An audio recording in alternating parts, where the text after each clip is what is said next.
The eviction notice crumpled in my fist, ink smearing where my tears had fallen. 72 hours. That's all I had left before everything I owned would be on the street.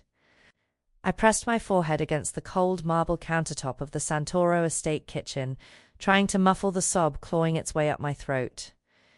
2:17 a.m. The entire mansion was asleep. No one would hear me break down in the one place I thought I could be alone, except I wasn't alone. "You're not supposed to be here." The voice came from the darkness near the doorway, low rough, edged with something that made every survival instinct I had screamed danger. I spun around, my back hitting the counter, the eviction notice fluttering to the floor.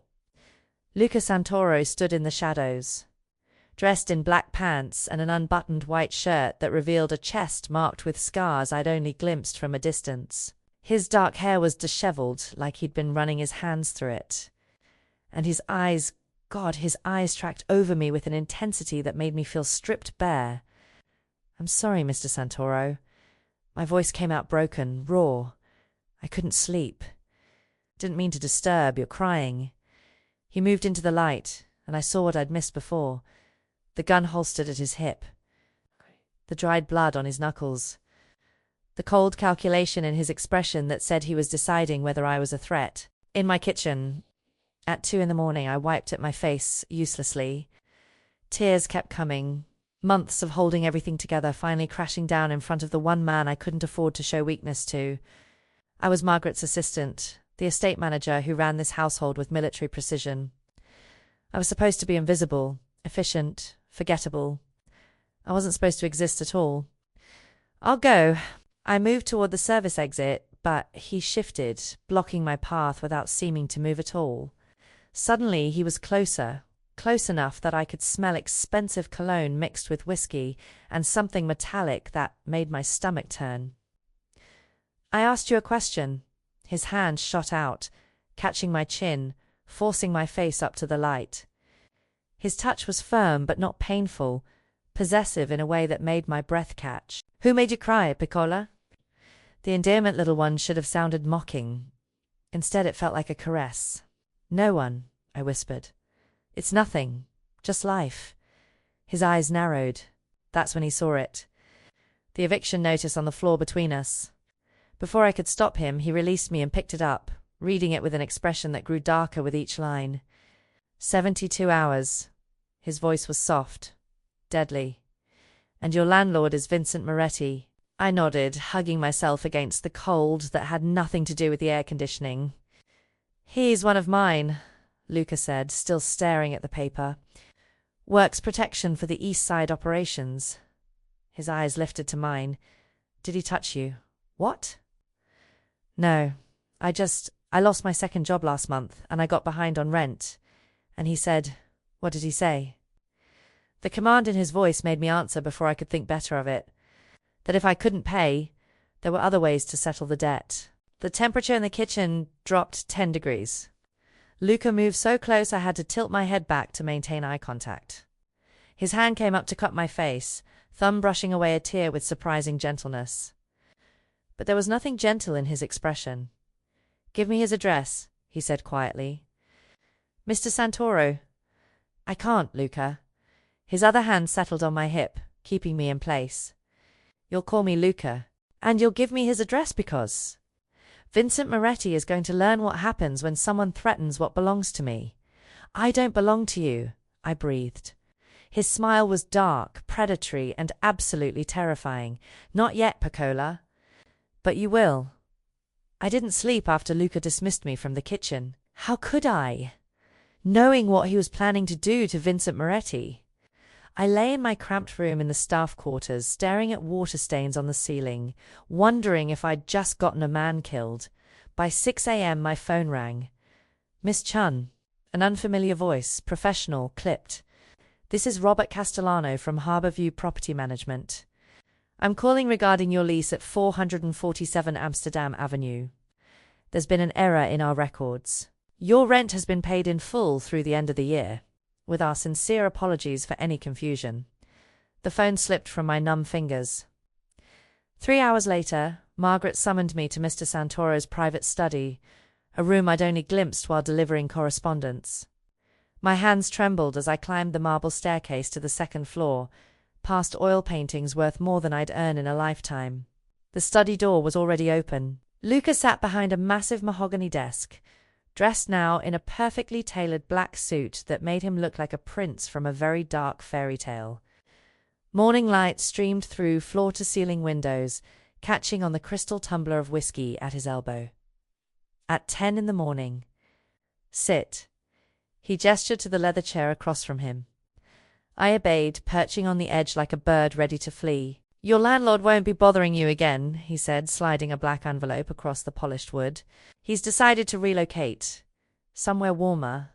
Permanently. My throat went dry. What did you do? I had a conversation. His expression revealed nothing. Men like Vincent understand certain languages better than others. Open the envelope, Sophia. The way he said my full name, not the casual Sophie everyone used, made it sound like a secret between us. With shaking fingers I opened the envelope. Inside, a contract on heavy cream paper, a keycard, and a check with more zeros than I could process. You're offering me a job? I scanned the document, trying to make sense of legal jargon that kept blurring. As your personal house manager? I'm offering you protection. Luca leaned back, whiskey in hand, studying me like I was a puzzle he was solving. Someone tried to poison me last week. Used the kitchen staff. Servants with access to my private spaces. 3 people died before we identified the source. Horror crawled up my spine. I had nothing to do with, I know. He took a slow sip. I've had you investigated thoroughly, Sophia. You're exactly what you appear to be.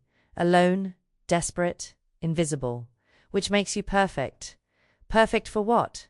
For keeping me alive. He set down his glass. I need someone in my private spaces I can trust absolutely. Someone who has everything to lose and everything to gain. Someone loyal not out of fear, but out of gratitude. The contract swam before my eyes.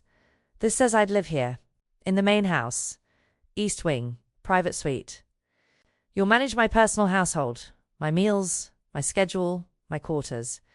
No one else will have access to my rooms except you and me.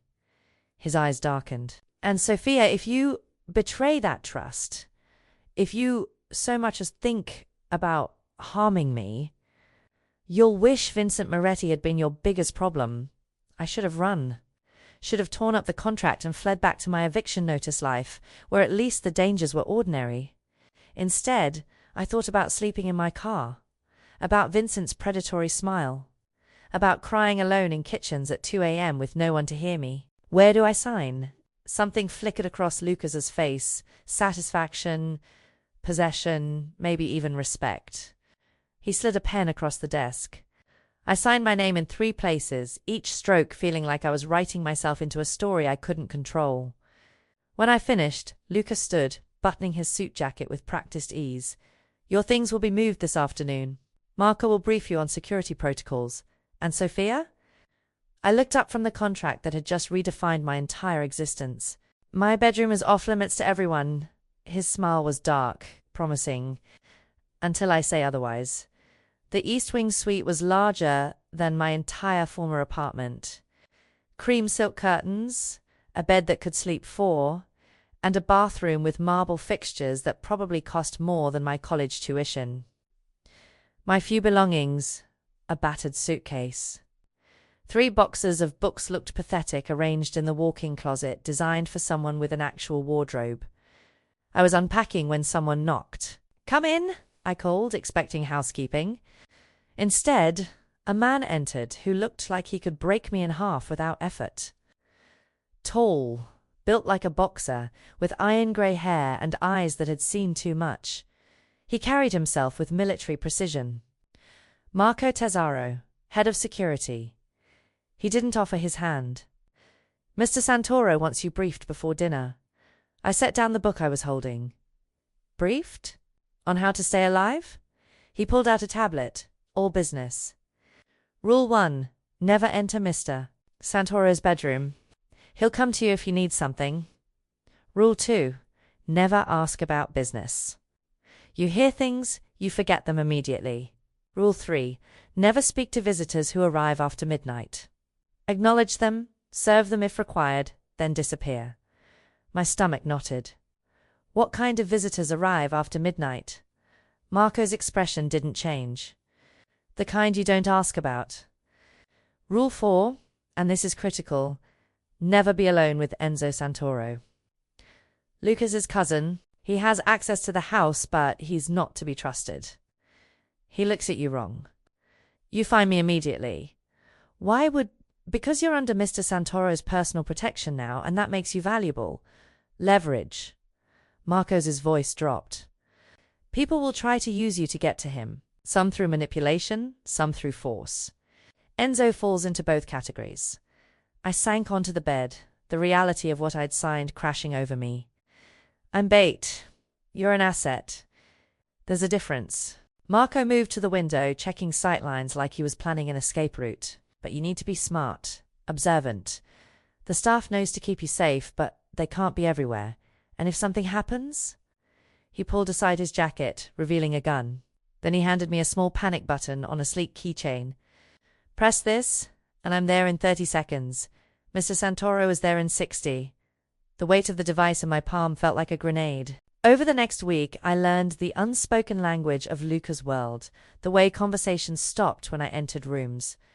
The metallic click of guns being checked during breakfast meetings. The men in dark suits who appeared and disappeared like shadows, their loyalty absolute, their purpose terrifying. I learned that Luca took his coffee black at 6 a.m., that he worked out in the private gym at dawn, and that he sometimes didn't sleep for days when problems arose. I learnt to read his moods in the set of his shoulders, to know when to speak and when to vanish.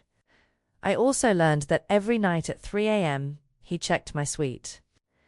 I never saw him, but I'd wake to find details changed, a window locked that I'd left unlatched, a glass of water on my nightstand I hadn't poured, the deadbolt engaged from the inside.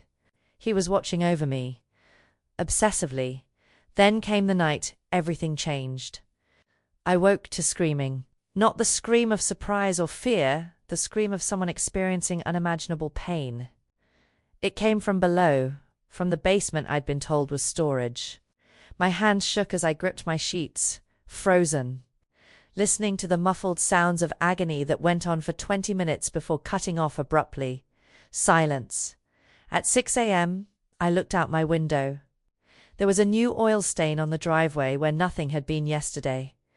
By the time I made it downstairs, it had been pressure-washed clean. At breakfast, Luca asked, "How did you sleep, Piccola?" His knuckles were raw, freshly bandaged. "Fine," I whispered. He smiled, and I realized I was living with a beautiful monster. 3 weeks into my new life, and I still hadn't seen Luca Santoro's smile. Not once. Until I spilled his whiskey. It happened during dinner, one of the few meals where he actually sat down instead of working through it. I was serving the second course when my sleeve caught the edge of his crystal tumbler. Amber liquid cascaded across the white tablecloth, soaking the reports he'd been reviewing. Time stopped. I grabbed a napkin, frantically trying to blot the spreading stain, my heart hammering so hard I thought it might break through my ribs. "I'm so sorry, Mr. Santoro. I'll get you another. I'll pay for the documents." He laughed. The sound was unexpected, dark and rich like melted chocolate. It did something dangerous to my pulse, made heat pool low in my belly in a way that terrified me. Sophia, my name on his lips always sounded like a caress. "Breathe." I realized I was still frantically dabbing at the mess, my hands shaking. He caught my wrist mid-motion, his grip firm but not painful, and gently removed the napkin from my fingers. "It's just whiskey," he said, still holding my wrist. "I have more, but the papers were boring anyway." His thumb moved, almost absently, tracing a pattern on the inside of my wrist. Then he went still. I followed his gaze down to where his fingers rested against my skin. The bruises from Vincent from when he'd grabbed me that last time, demanding I pay my debt one way or another, had faded to yellow-green shadows. Almost gone, but not quite. "These are almost healed," Luca murmured, his voice dropping to something intimate, possessive.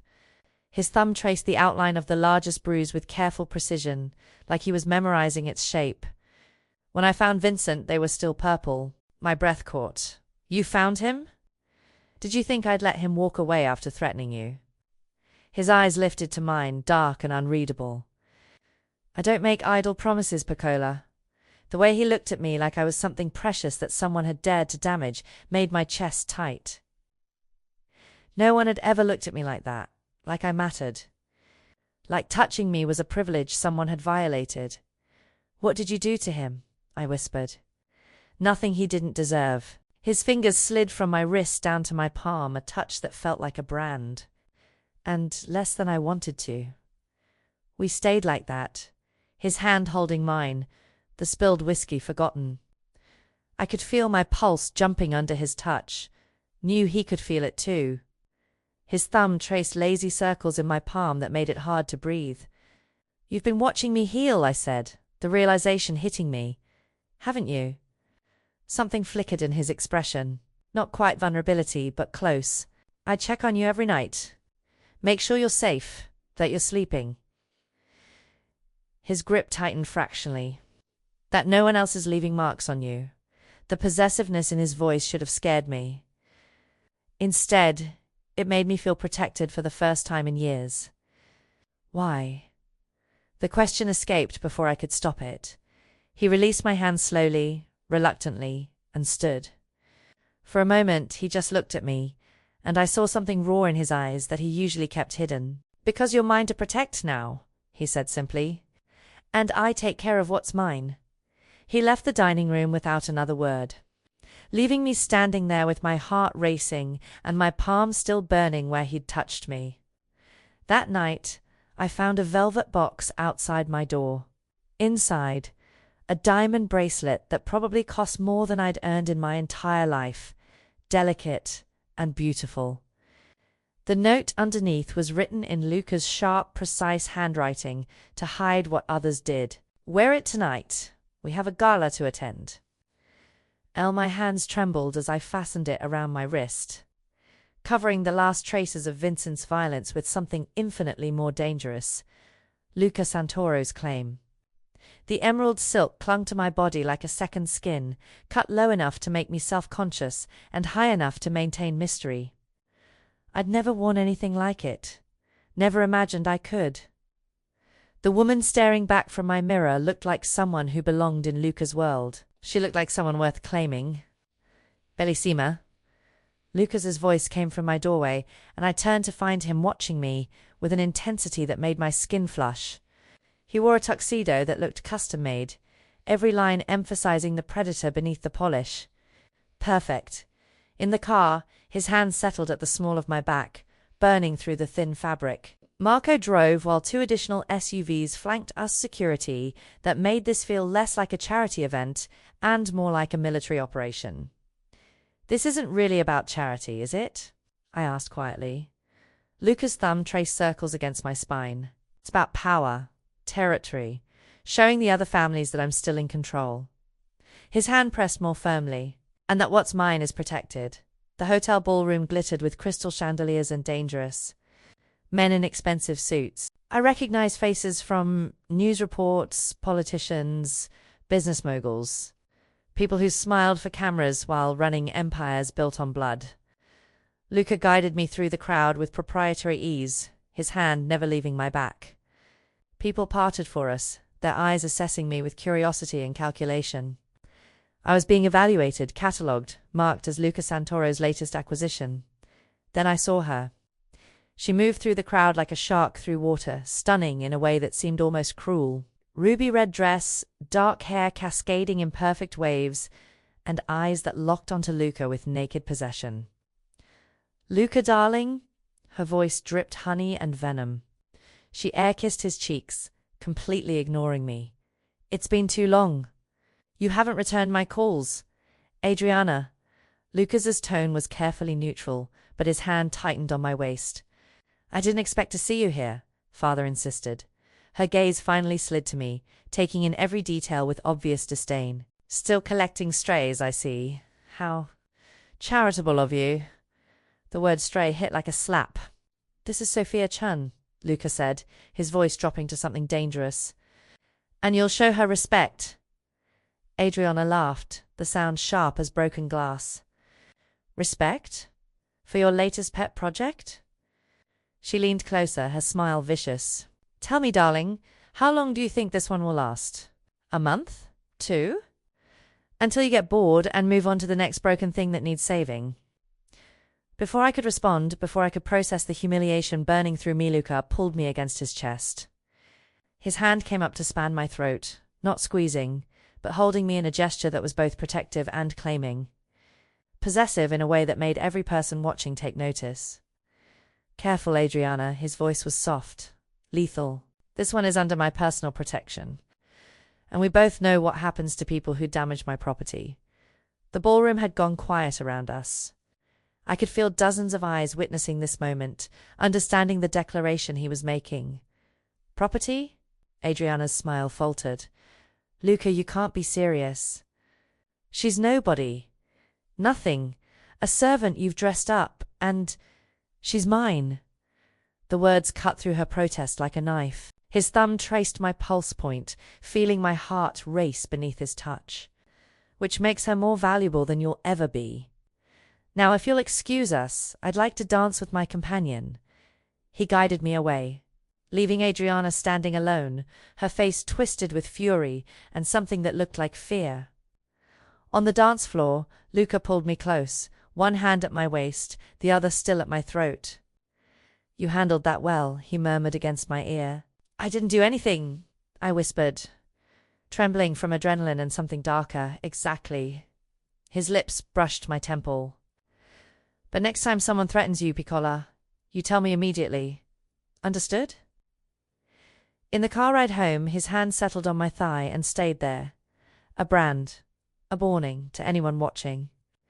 I was his now, publicly, irrevocably. And God help me, I didn't want to be anything else. I couldn't sleep. Again, at midnight, I gave up and padded downstairs to the kitchen, craving tea and the illusion of normalcy. The mansion was silent, staff asleep, security making their rounds outside. Just me and the ghosts of who I used to be. I was waiting for the kettle to boil when I heard footsteps.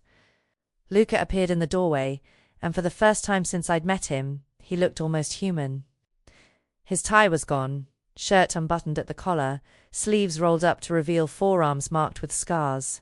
Dark circles shadowed his eyes, and his hair looked like he'd been running his hands through it for hours. Can't sleep either? His voice was rough, tired. Too much on my mind. I gestured to the kettle.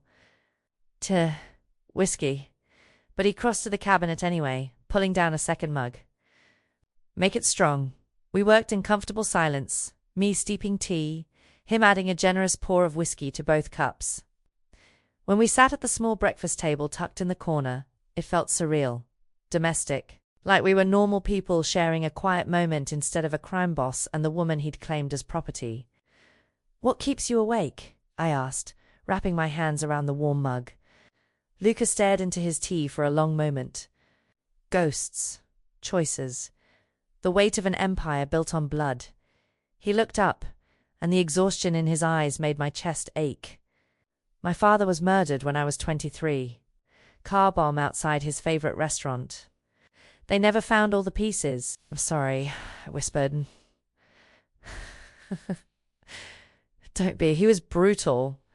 Made enemies like most people make friends. His fingers tightened on the mug. But he was my father, and I inherited everything. The business, the territory, the wars, the loneliness of being the man everyone fears and no one truly knows. The vulnerability in his confession made something crack open inside me. My mother overdosed when I was 12, I heard myself say. Pills and vodka in a motel bathroom. I found her. The memory still hurts, sharp and clean. Foster care after that. 5 different homes in 6 years. Then I met Derek, and he promised me everything I'd never had. Stability, love, a future.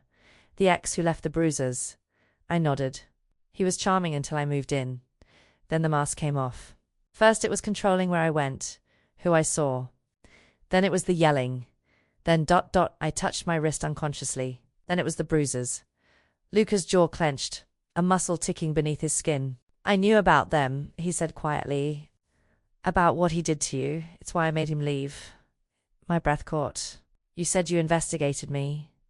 I did. Thoroughly. His eyes met mine, dark and intense. I know everything, Sophia. Every foster home, every scar, every reason you flinch when someone moves too quickly. And I know that bastard broke something in you that had nothing to do with bruises. Tears burned behind my eyes. Why do you care? Because no one touches what's mine. He stood, moving around the table until he was in front of me.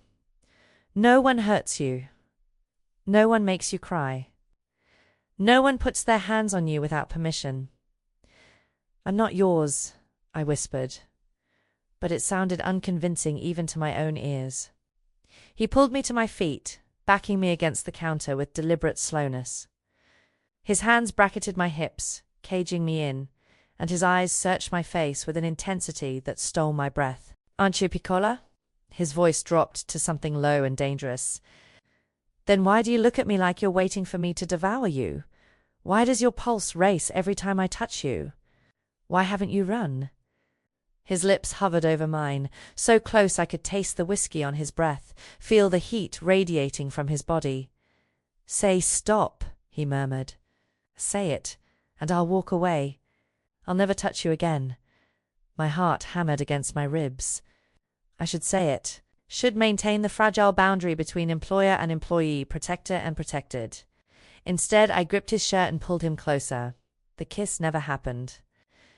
At the last second, Luca's phone buzzed urgent, insistent. He pulled back with a curse in Italian, his expression shifting from desire to cold calculation in seconds. I have to go. Marco will take you home from the market tomorrow. That was 2 days ago.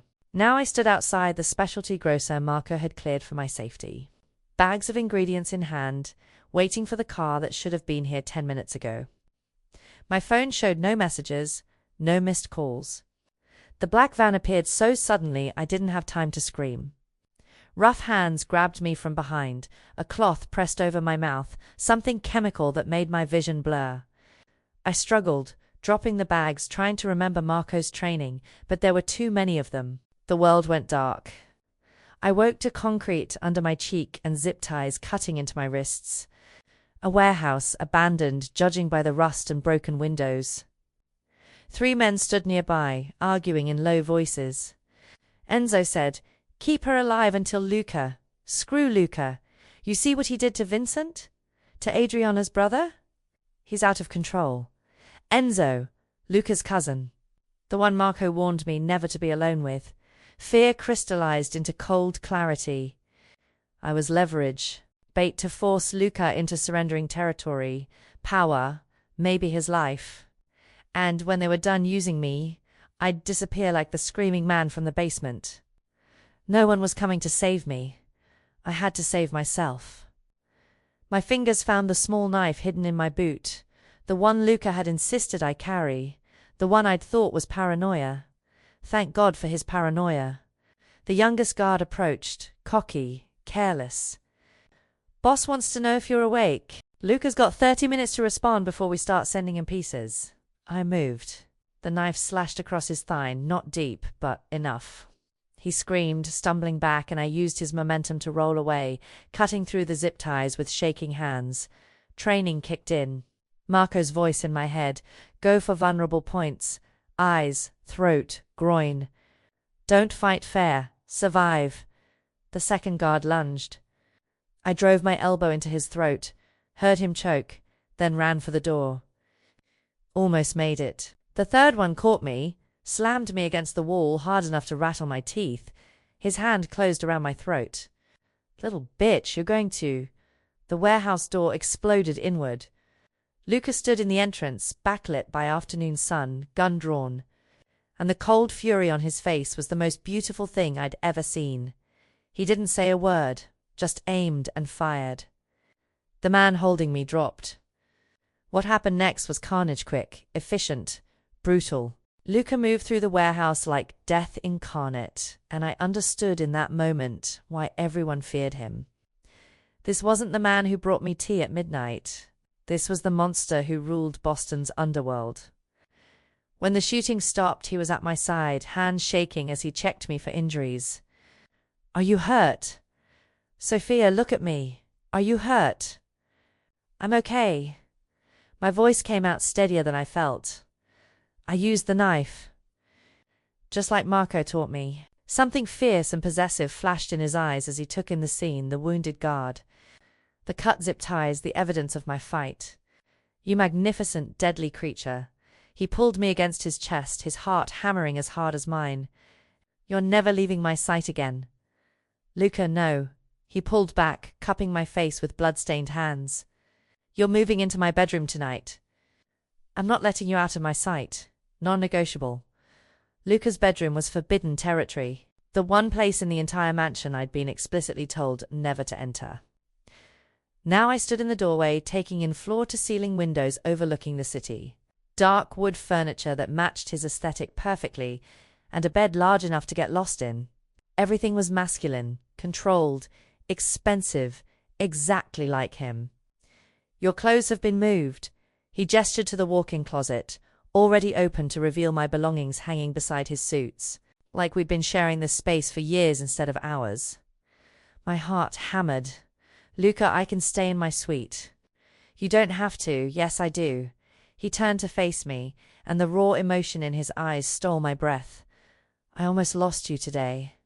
Do you understand that? While I was in a meeting, you were fighting for your life because I wasn't there to protect you.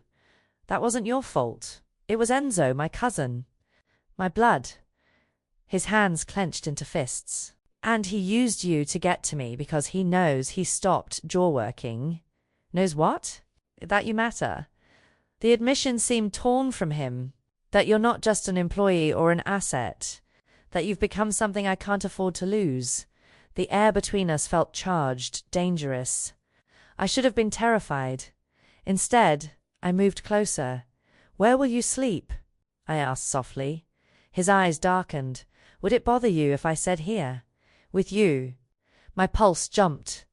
No. Why not? He closed the distance between us, backing me slowly toward the bed. You should be terrified of me, Piccola. You saw what I did today. What I'm capable of. I saw you save my life. My legs hit the mattress. I saw you lose control because someone hurt me.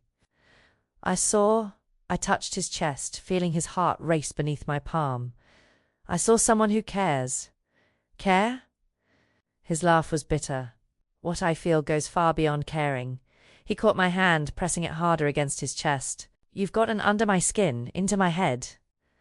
I check on you every night.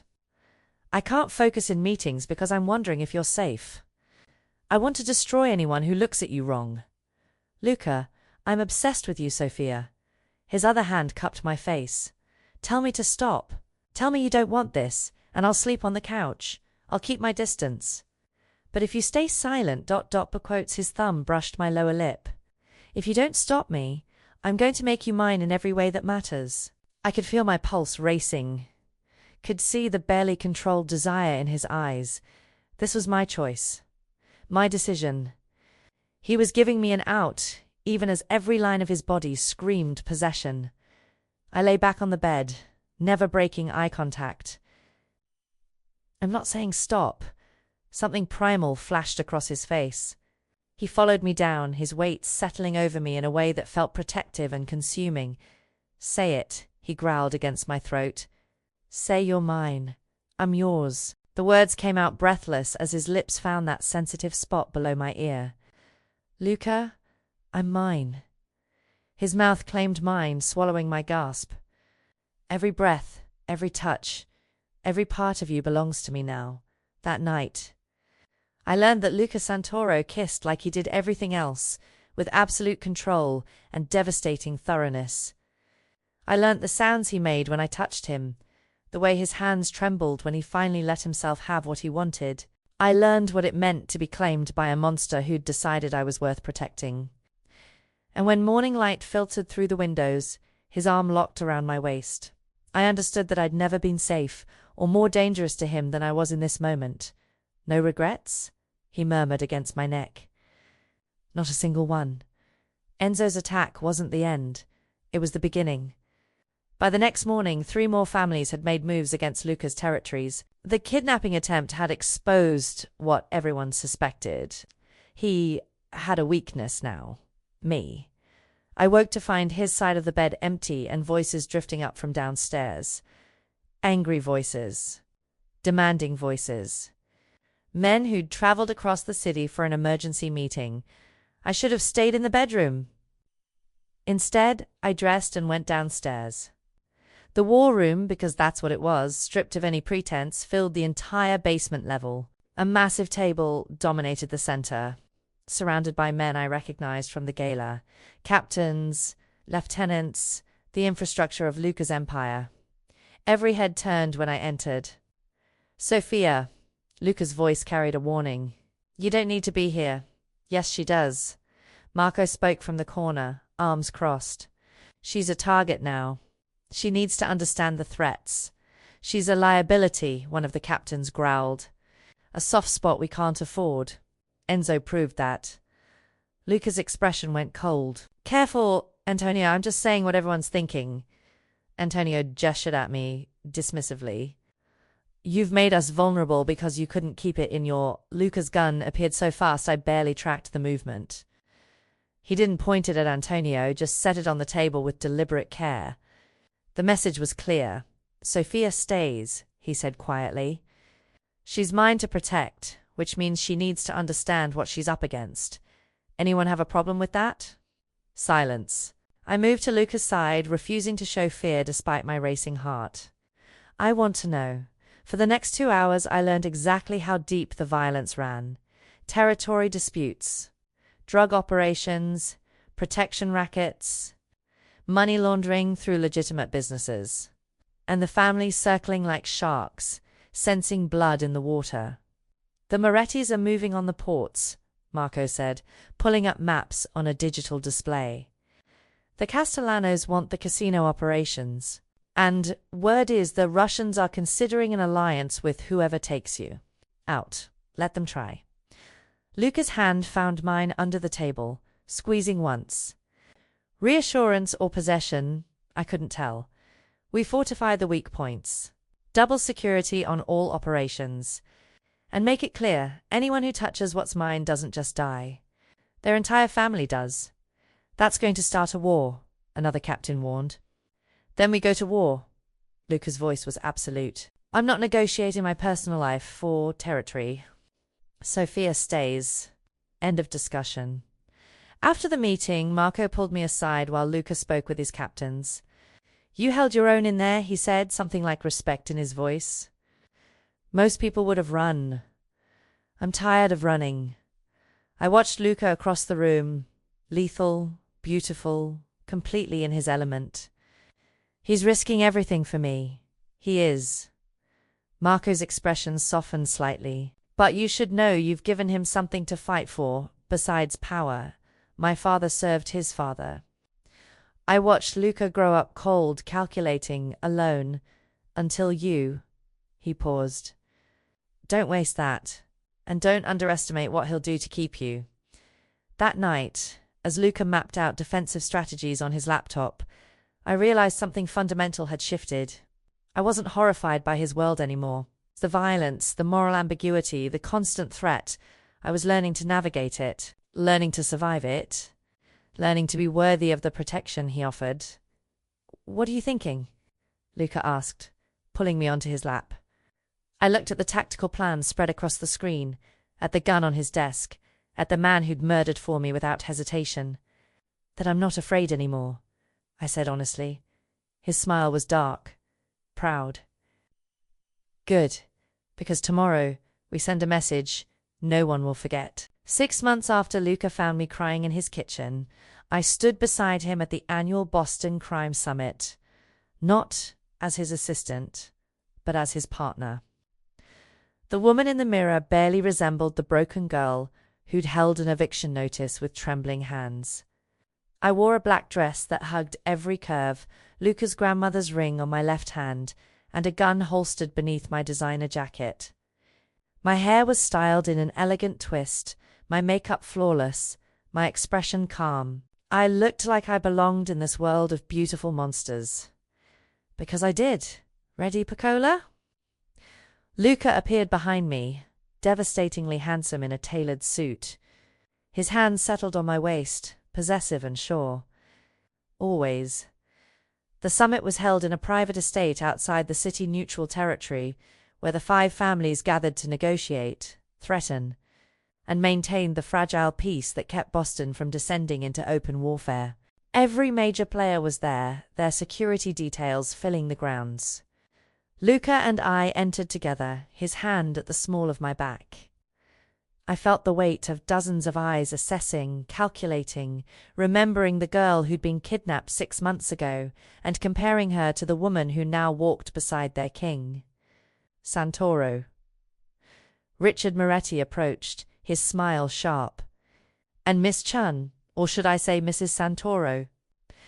Miss Chun is fine, I said smoothly. For now. His eyebrows rose. Luca's hand tightened possessively on my waist. The meeting convened in a grand library, lined with first editions no one would ever read. The 5 family heads sat at a round table: Luca, Richard Moretti, Vincent Castellano, and 2 others whose territories bordered the waterfront. And for the first time in the summit's 50-year history, a woman sat at that table. Me. This is irregular, Castellano protested. She's not. She's under my protection, Luca interrupted, his voice carrying absolute authority. Which means she sits where I sit. Anyone have a problem with that? No one spoke. The meeting lasted 3 hours. I listened, observed, and when Castellano tried to suggest that Luca's obsession with me made him vulnerable, I smiled. Vulnerable? I leaned forward. 6 months ago, Enzo Santoro thought the same thing. Where is he now? Silence.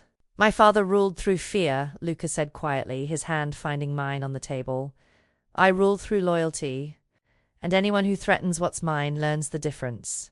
He stood, pulling me with him. This summit is concluded. The territories remain as negotiated. Any family who breaks our accord answers to all of us. It was a declaration of unity, of strength, a message that couldn't be ignored.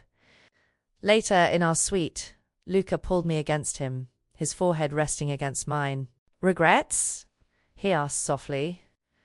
I thought about the girl I'd been: invisible, broken, crying alone in kitchens. I thought about the eviction notice, the bruises, the life I'd thought was all I deserved. Then I thought about who I'd become. Strong, protected, powerful in my own right. Not a single one, I whispered. His kiss was possessive, claiming, perfect. When he pulled back, his eyes held that dark intensity that still made my pulse race. You know what they say about you now? He murmured against my lips.